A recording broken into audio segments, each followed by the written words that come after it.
final de cada año, ¿qué es lo que sucede? Las personas nos sentamos a pensar cuáles son nuestros propósitos para el siguiente.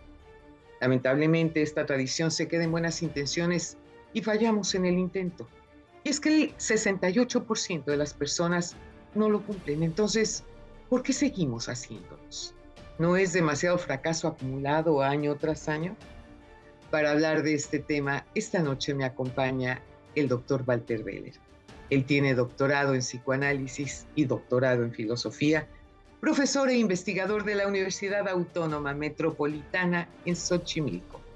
Quédese con nosotros esta noche, les aseguro, el programa va a estar muy bueno.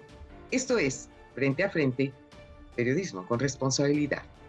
Comenzamos.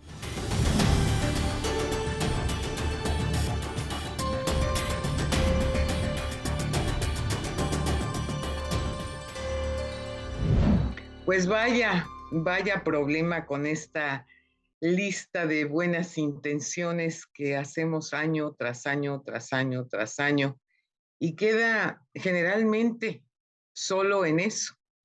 Esta es una situación, Walter, que efectivamente se repite y que de alguna manera yo no sé a qué se deberá, y esto me encantaría que tú como doctor en psicoanálisis me pudieras explicar y a todo el auditorio por qué suceden estas cosas, por qué hacemos listas de buenas intenciones y luego encontramos cualquier cantidad de pretextos o razones, porque puede ser una o la otra, para no cumplir con aquello que pues desde el fondo de nuestro corazón deseamos obtener y nunca llegamos a esa meta.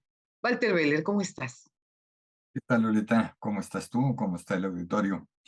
Pues mira, la verdad es que esto ocurre casi siempre que hay alguna propuesta que uno quiere hacer y confía solamente en su voluntad. Eso. Y una de las cosas que la experiencia común, no entremos en profundidades de otro orden, te hace ver que la voluntad no basta, no es suficiente con que uno quisiera, deseara hacer determinadas cosas en la vida en general. Entonces, lo que ocurre es que en estas fechas decembrinas, generalmente uno piensa, hace como un corte de caja y dice, bueno, termina el año y el año próximo, esa es la fantasía, el año próximo voy a hacer una serie de, llamamos propósitos. Por Por, ejemplo, ahí te va. Quiero ponerme a dieta, ¿no? Porque pues en todos los días, desde el puente de la Virgen de Guadalupe, pasando por las posadas, por supuesto, por todo lo que tiene que ver la comida de Navidad, Año Nuevo, etcétera, etcétera, pues todo el mundo engorda, es inevitable, ¿no? O sea, los antojitos están al orden del día.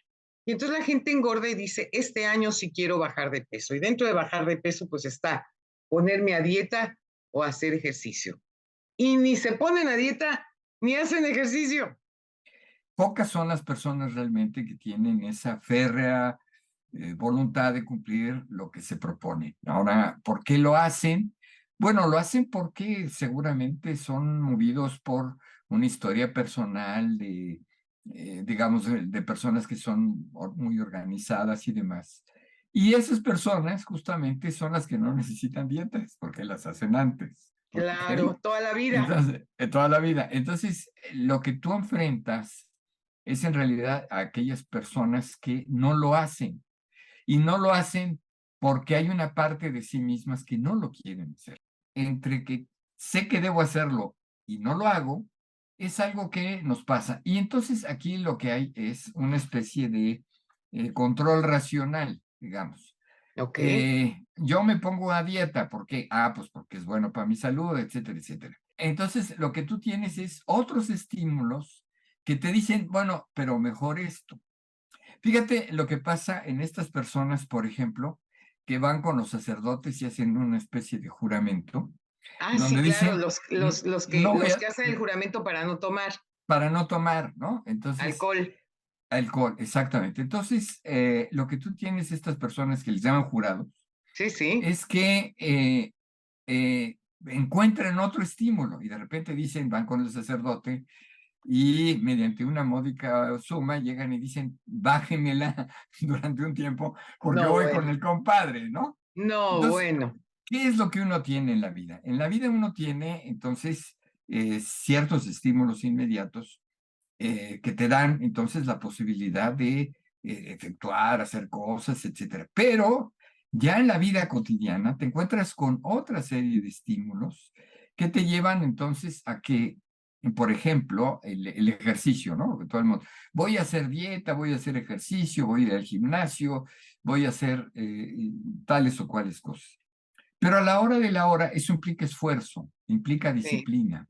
sí, claro, Y en consecuencia, no es nada más de decir lo hago, sino encontrar verdaderamente un gusto en hacerlo. Fíjate la paradoja que encuentran algunos.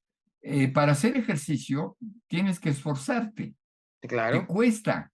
Y Es luego te un, duele después de hacer y, ejercicio, te y duelen los te, músculos. te duelen los músculos, y entonces es ahí cuando justamente las personas tienen que crear una imagen de sí mismas. Este es el gran problema.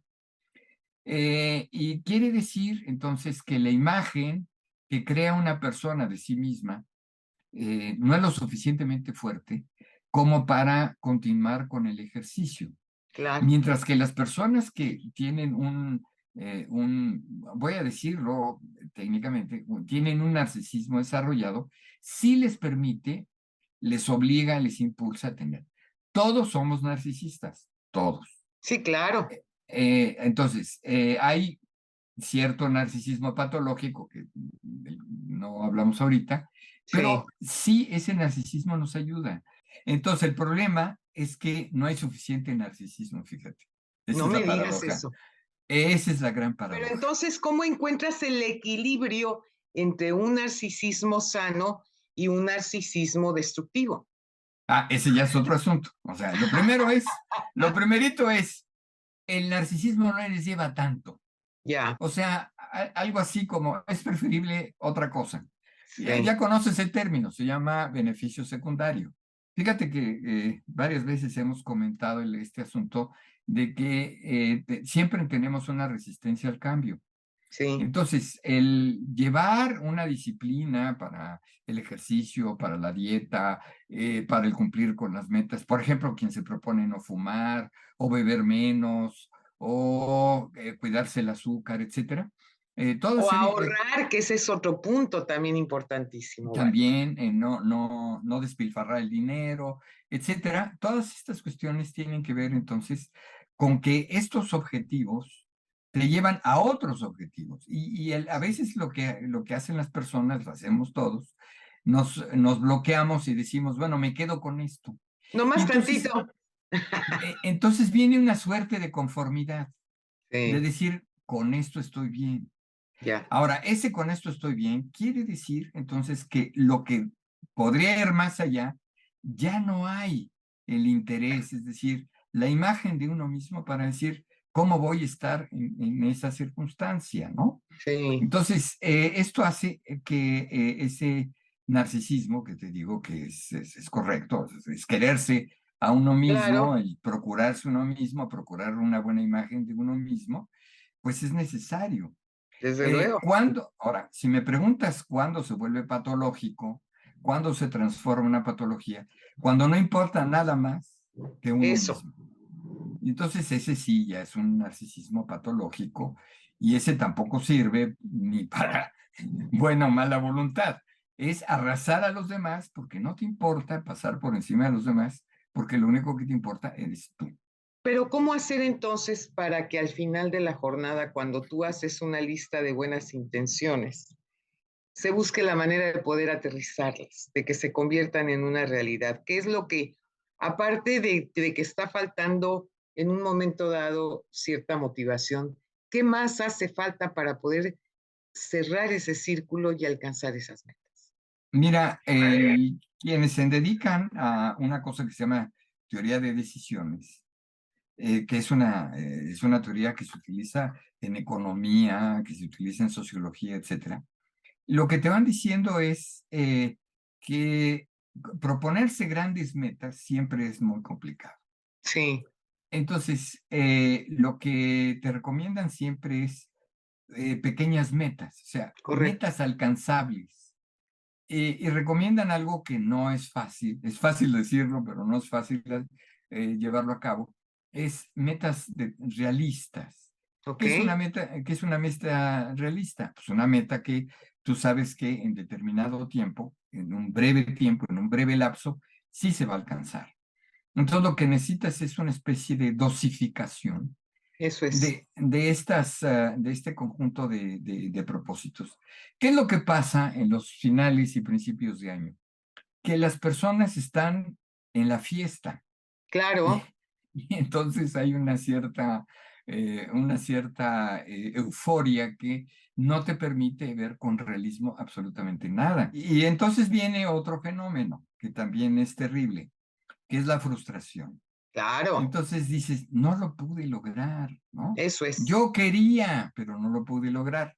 Entonces, en esa circunstancia, yo quería, no lo pude lograr, pues lo que vas haciendo es algo que te lleva a una situación que puede llegar a otro nivel patológico, que son las depresiones. No, bueno, Y hay personas, fíjate tú, que en lugar de tener buenos deseos, los fines de año, la Navidad, el fin de año, son circunstancias para pensar en el suicidio y no, algunos qué horror. cometen suicidio. Tú ves que hay muchas estadísticas que muestran en el mundo entero que estas épocas también son momentos de gran depresión. O sea, no todo el mundo está en la fiesta, sino Claro, hay justamente lo contrario, a quien está en una exacto. profunda depresión. Entonces, ¿cuál es la lección que yo vería de todo esto? Bueno, mira, hay una suerte de encantamiento que todos quisiéramos tener, que es Sí, el de ser felices.